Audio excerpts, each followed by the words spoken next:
Hey Internet, it's Ghosting Danny here to give you another cryptography lesson. Thank you, Lorenzo, who's running the NAVSA, North American Victorian Studies Association Twitter account this year, because he asked me to put together a cryptography clue for you guys after I won the last one.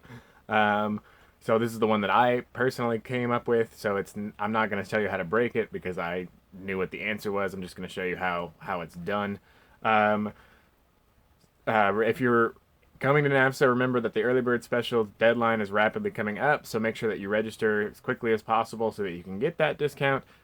Shout out to Laura in the NAVSA main office because she caught the fact that I accidentally became a member twice in rapid succession. You don't have to be a member twice, you just have to be a member once to attend. If you are going to be attending NAVSA, remember that there are virtual options this year. And if you just want to attend as an audience member virtually, it's $20, which is a pretty sweet deal. There's going to be a lot of fun stuff that we're going to talk about. I'm going to be talking about white feminism and the Bostonian, so that's going to be sweet. So I'm just going to dive into the cryptography element of what's going on. Remember to register, and I'll see you on the other side. All right, Internet. So just as before with the Caesar cipher, what you have to do is you have to write out your code to make sure that you have it right. Again, using a pen just so you guys can see it. You really need to be doing this with pencil. The problem with a Caesar cipher is that you can use frequency analysis to figure out what the letters are. So, like last time, what I did is I just looked for the most common letter and replaced it with E and T and N and so on. And you just try that out as quickly as possible. And there are only 26 letters. So, if you're just using a shifter, Caesar, or substitution cipher, it's pretty breakable as a cipher. It's not particularly complicated. So, in the mid 19th century, I can't remember the man's name, but he was a friend of Lord Playfair, which is an absolutely fake sounding name that is an actual real person. Invented what we call a Playfair cipher. Because, and it's named after Playfair because he was the one who promoted it. It's useful as its use in cryptography. So, the goal of a Playfair cipher is instead of trying to substitute one letter at a time, it breaks everything up into pairs and therefore tries to and puts them and ciphers them as pairs of letters. Now, in English, as you can imagine, there are lots of pairs of letters that appear every time. So if you just think about the letter E and all the letters that you can easily pair with E,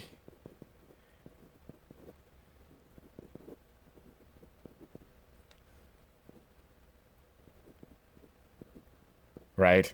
So what you end up doing is, so if say this was the word peace or debutante or whatever,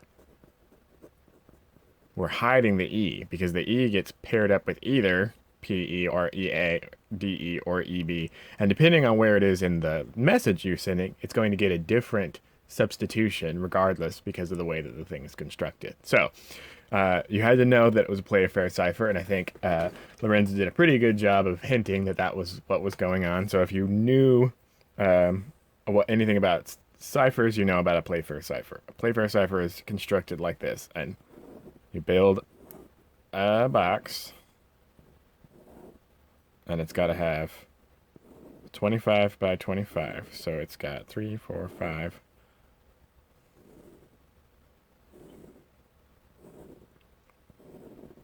So what you do is you build this square and you put in your code word at the first part, and then you put the rest of the letters in alphabetical order. And then based on the rules of the Playfair cipher, you can sort of encode what's going on. Now, the important thing to remember is that in English we read left to right and up to down, so that's an important, keep it in mind as you go. And what you have to do in order to figure out a Playfair cipher is you have to figure out the code word. So we left him in digraphs is what they're called, so that you guys would know. Like if you were actually doing this cryptographically, I would have put these into random word order. In fact, I did that the first time and decided that would be a little too hard. So you have this. You could have had this. You had this. You could have had this, which would have made it seem as if it's a substitution cipher, and you would have wasted literally all of your life trying to work it out. So, in order to figure out what the code word is, you need to know lots of stuff about who the code word is coming from. So this became very important in World War I and II, like doing a lot of spy work. And so you use up whatever sort of code word that the enemy would have likely have been using. Lorenzo also dropped a hint about lying being the true aim of art. So if you know anything about the Victorians, you know who that's from, which is Oscar Wilde. So Oscar Wilde, I noticed his name is two words of 5 letters each. So I literally just put Oscar's name into the code, and then I finished it out from there. Important note is that I and J are exactly the same in Playfair Cipher, so that you have exactly 25. And at any time, if you have an uneven number of letters in your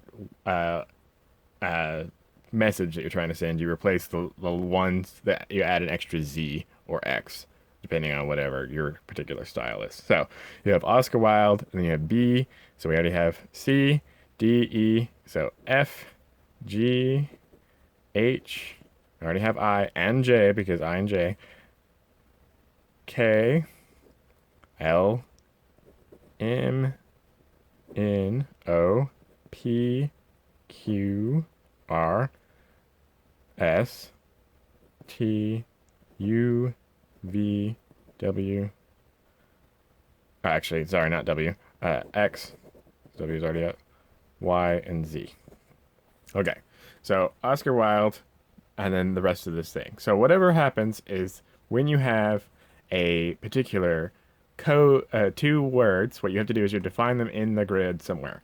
So what happens if there are a couple of rules about how this works. So if the two find, if the two, and we're going to remember we're working backwards here. So if the two make a rectangle, then you use the opposite corners of what's going on. So we'll start with LS. LS makes a rectangle, and because we horizontally move left and right, because we read in English, the horizontal ones are the ones that you start off with. So L, horizontal, I, and S, horizontal, C. Okay, so LS becomes IC. And then we have SQ.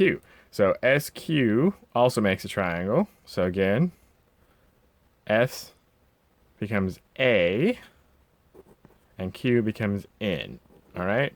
So notice that the 2 S's that appear here are 2 different letters. This is the clever thing about this. And it takes, actually, if you were to run this through a computer system, this would still not be enough information for a computer to work out exactly what's going on, which is why it was really, really powerful as a code before computation actually happened.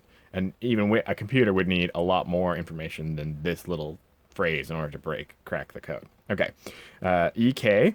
Now, if they're in the column together, what you do is you move, when you're encoding it, you move down. In order to move backwards, we're going to move up. So E becomes R, K becomes E.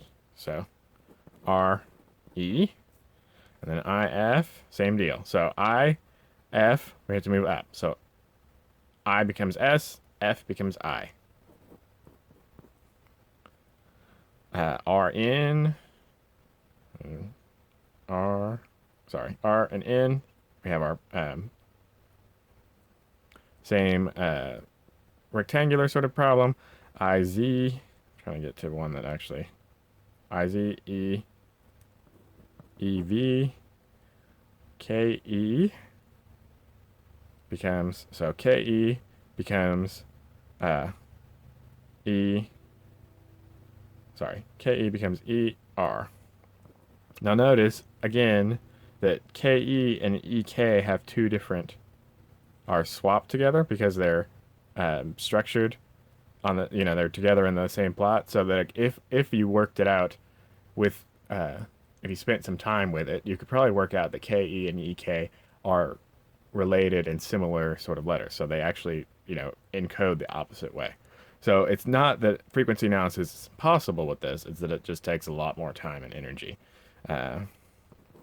ZQ, FD, HI, and then PF. I want to get one with NG LZ is EX RL is EC QM. Okay, so here finally, QM is on the same row. So to encode it, you move to the left horizontally, each one of them. So, but to unencode it, we're going to go right. So Q becomes P, and M, because it's on the borderline here, becomes T. And I hope that you're starting to recognize the quote here, because it's Oscar Wilde. I can resist everything except temptation is what the temptation. I can't actually spell on camera. So, I can resist everything except temptation. Thanks, Internet. I hope that you had fun and this nice little diversion for a Sunday afternoon. Congratulations again to Chris, who actually managed to solve the puzzle. Chris is a death historian, which is like a super badass job that I wish I had.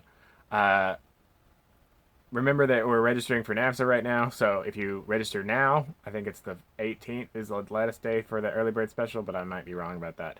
Register as quickly as possible so that you can get the discount and so that we can make sure that we're buying enough food and getting everybody squared away properly. Again, you can just attend virtually for $20, which is a deal if I've ever heard one. So thanks again to Lorenzo and everybody else. I hope you guys have a great week. I'll talk to you later.